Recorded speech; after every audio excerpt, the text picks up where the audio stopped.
전에 이야기했던 그 바른정당과 국민의당이 당명을 확정했는데 사실 이런 주제로 방송하기 싫으시죠? 근데 정치인으로서 말고 두 분은 평론가로서 나오시는 부분이기 때문에 꼭 해주셔야 돼요. 너무 재밌어가지고. 이게 재밌어요? 네, 재밌잖아요. 요거 하고서 제가 여기 모르는 재미난 얘기 하나 더 해드릴게요. 저도 재미난 얘기 이거 갖고 알겠습니다. 기대하겠습니다. 나머지 MB 얘기는 쏙 뺄게요. 아예 오늘 방송에서 빼. MB 안 해도 돼요. 네, 그러니까. 그거 전직 대통령에 대한 예우를 갖춰야지. 평창올림픽에도 대통령님이 초청했는데 지금 D-6일 앞두고. 이제 이 마인드들이 정말 방송이 다 돼가시네. 아니, 이제 관심이 별로 없어. MB 이제 어차피 정리가 돼가고 있기 때문에. 그렇지. MB는 이제 한물 갔어, 이제. 어쨌건 미래당이라고 지었는데, 저는 이거 보면서 일단 그 미래당이라고 하는 느낌 자체는 객관적으로 보면 나쁘다고 생각하진 않아요. 이게 뭐 이렇게 싫어하니까 뭐 이게 무슨 빵집 이름이냐 이런 이야기도 나오긴 하는데. 그러고 보니까 네. 대전의 성심당 비슷하네. 뭐 신라당도 유명하죠. 빵집. 그렇긴 한데. 태국당. 이게 전혀 미래지향적이지 않은 사람들이 미래당이라고 지으면 비웃는 거잖아요. 그런 느낌이에요.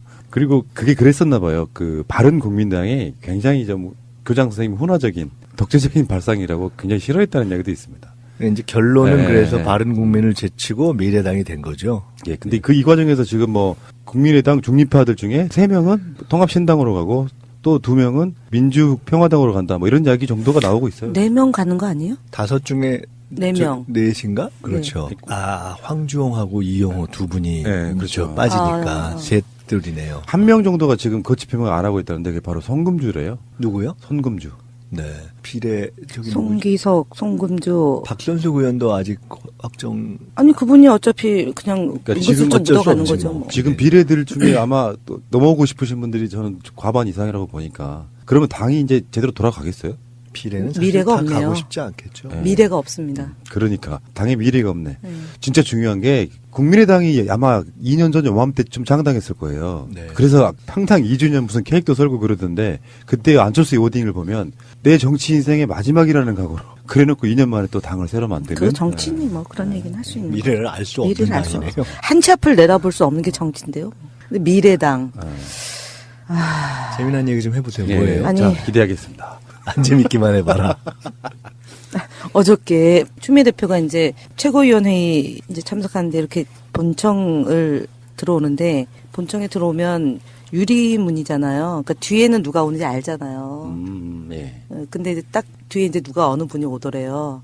평소 인사를 잘 안 하는 분이니까. 그리고 이제 뒤 돌아서서 인사까지 하지 않아도 되잖아요. 보통 앞에 앞만 보고 가면 되니까 미래를 보고 가면 되니까 미러네 이게. 그래서 이제 가는데 뒤에서 처음이죠 이러고서 인사를 하는 사람이 있었대요. 뭐였죠? 처음이죠. 네, 네. 누구예요? 미래당 당수인 곧 미래당 당수인 성대모사가 정말 별로였어. 안 대표. 어떻게 하죠? 안철수 말하는 거예요? 지금 그렇게 해가지고 두 대표 중에 누군지 알 수 없어요. 다시 그러니까. 해보세요. 몰라 해가 처음이죠 뭐 이래서 그리고 악수를 했대요. 그러니까 대표가 이게 뭐가 처음이지?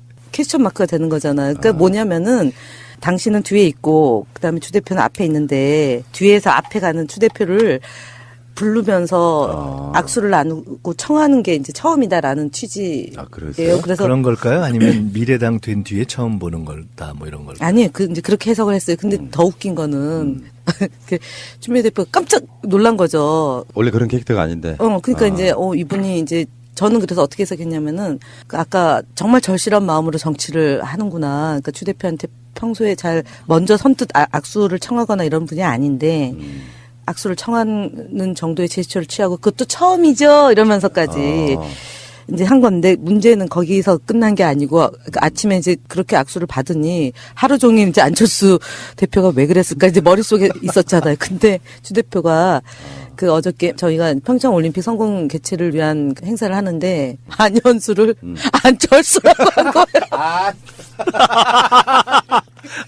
러시아의 러시아 빙상 영웅 우리 안철수 이제 이렇게. 민주러시 이제 러시아 선수단 응원하게 됐다 이제 경과 보고 하면서 이제 안현수 선수가 왔으면 응원을 했을 텐데 근데 안철수 선수가 아니 그 안철수 대표의 그 스킨십이 굉장히 인상적이었나 보네요. 그래가지고 제가 성명서를 내서 정정사과 성명서를 내야 될 것 같다. 안현수 팬들이 대표님한테. 아니 근데 본인이 이렇게 말씀을 하다가 정정 안 했나요? 정정을 했죠. 근데 빵 터졌죠. 근데 제가 이제 그거 제가 방송 제목으로 쓸 겁니다. 추미애 대표의 뇌를 지배한 안철수. 그래가지고 어저께 저는 딴 얘기. 예, 자 2탄. 아니 이거는 재밌었어요? 재밌네요. 아니 이거는 딴 건데 자. 그 미래당 얘기가 아니고 미래당이 저렇게 되다 보니까 또 만들어진 당이 민주평화당이잖아요. 근데 우리 민주연구원이 여기서 당사 근처에 있거든요. 근데 우리 그 건물에 관리하시는 분이 우리 실무자를 통해서 저한테 물어온 거예요. 민주평화당에서 우리가 7층, 8층 쓰거든요. 네. 5층에 입주를 하려고 그런다. 민주평화당에서. 그런데 혹시 어떻게 생각하시는지 원장님 의견을 물어봐라. 원장이 당원에게 물어보고 정하죠. 아니 좀 기분 나쁘다 그러면은 안 받는다고. 안 받을 수도 있다. 근데 그분들이 들어오면 현수막을 걸고 이렇게 현판을 달아야 된다. 그럼 가져주잖아요. 아니, 그래서 제가 그 얘기를 딱 듣고 생각 잠시 한 뒤에 이렇게 답을 했어요. 사장님께 전해라. 아니, 그 사적 자유의 계약인데, 그럼 맘대로 하시라. 알아서 하시고, 그 다음에 우리도 그때부터는 현수막을 걸 수 있게 해주라. 왜냐면 덩달아서 우리도 현수막 하나 걸어야 되겠다. 그랬더니 그 말을 듣고 다시 그 건물주 측의 의견이 그럼 안 되겠는데요. 이렇게 했다는 식당도 거예요. 있는데 그 건물에 식당도 있지 않습니까? 그렇죠. 이제 식당 그래서 영업까지 방해하는 거 아니에요? 거기에 다들 입주자들이 여러 있기 때문에 통상 그런 건 입주자들의 네. 의견을 들어야 되잖아요. 제가 곰곰이 생각해 보니까 손해 볼 게 없죠. 크게 나쁠 게 네, 없더라고. 없죠. 게다가 우리 민주연구원 아래로 들어오는 거기 때문에. 발 아래 메이로다. 그래서 제가 들어오게 해도 크게 나쁠 거 없다. 그런데 문제는 제가 최종 확인한 바로는 아마 민주연구원 아래로 입주가 되는 것 같습니다. 그래요? 결국은 건물주를 지배한 김민석이네요, 또. 오늘 제목 재밌게 나가겠는데?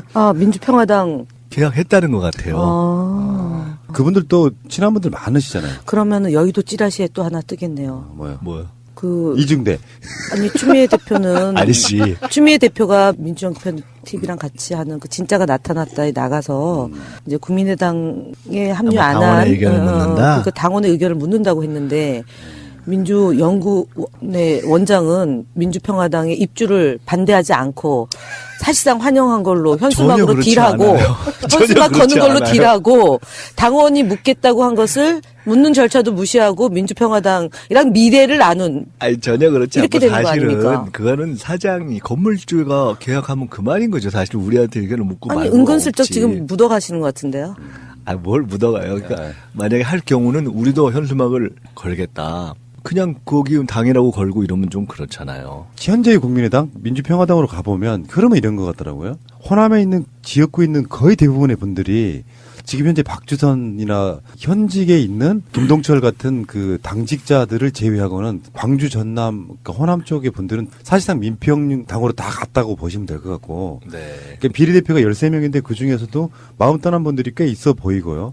그러니까 실제로 20명이 못 돼도 민평당 분들은 굉장히 좀 분위기에 떠 있는 그런 이 느낌. 정치권이 이런 이합집산이 일어날 때 조금 재밌는 일이 있어요. 뭐냐면 특히 여의도권에 있는 당직자나 보좌진들이 요 시점에서 어디 쪽에 가 있지? 이런 걸 사실 묻기가 민망할 때가 있어요. 그 나중에 확인해 보면 저 사람은 예를 들어 적이라고 생각했는데 이쪽에 가는 그런 경우 있어요. 어제 또 국회에서 걸어 나오다가 보니까 민평당의 안철수 대표 주변에 있던 당직자들이 한둘이 있더라고요. 나오다가 옆에 이렇게 스치면서 고생 참 많으시겠어요. 네.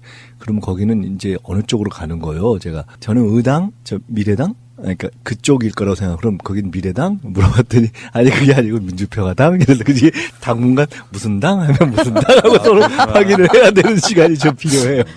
어느 빵집이 맛있을지 궁금합니다.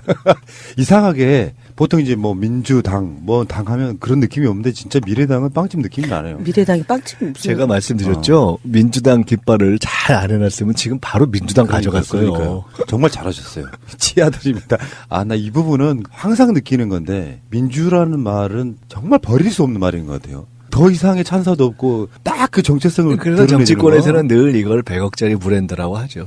야당을 오래 했던 사람들은 민주당은 이게 버릴 수 없는 깃발이죠. 100억보다 훨씬 더 큽니다. 그렇죠. 1000억 네, 네, 뭐 가치를 저기 할 수 없죠.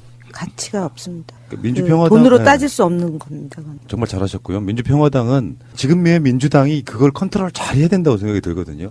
추미애 대표의 여러 가지 워딩 중에 그 사람들 매기려고 하는 말이라기보다는 내칠 수도 없고 그렇다고 받아들일 수도 없는 그런 관계이잖아요. 그러니까 니들이 그렇게 나갔으면 잘해봐. 요 느낌으로 저는 받았거든요. 반 문재인 연대여서 안 돼라는 게 민평당의 주장에 포함되어 있다 보니까 이분들이 국회에서 문재인 대통령의 계획에 관련된 법안들 같은 거는 사실상 적극적으로 찬성해 줄 걸로 믿는 상태인 거잖아요. 그런데 안철수식으로 김희수 헌재 소장 부결시켜버리고 이런 형태로는 안 갈 것 같아서 그렇다고 해서 또 마냥 받아줄 수도 없고 안 받아줄 수도 없는 뭐 그런 입장이 지금 현재 여당 입장 아닙니까?